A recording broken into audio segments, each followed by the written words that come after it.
ইসলামী ভাইরা, এটা হলো চেয়ারম্যান টাওয়ার, হযরত আলী শাহ রহমতুল্লাহ আলাইহি রওজা মোবারকের পাশের বাড়ি। এই বাড়িটা হলো বিলাসবহুল একটি বাড়ি। এই বাড়িতে, এই টাওয়ারের মধ্যে দেখেন, এটা খুব বিলাসবহুল। এই বাড়িতে সুইমিং পুল থেকে শুরু করে সব রয়ে যাচ্ছে।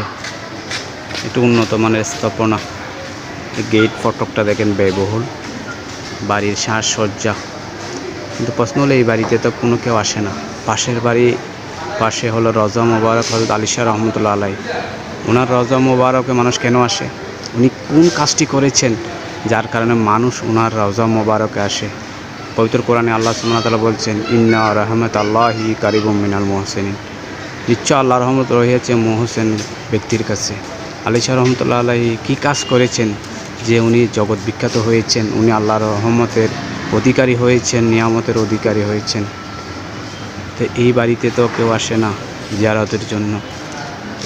এই বাড়ির মালিক মারা গেলেও হয়তো কেউ স্মরণ করবে না। ওনার হয়তো কবরটা হয়তো উলুবনে ঢেকে যাবে, কিন্তু আলী শাহ রহমতুল্লাহ আলাইহির রওজা মোবারকে সবসময় জিয়ারত চলতেছে।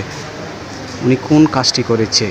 উনি, সেজন্য আমরা আউলিয়াদের দরবারে যাই।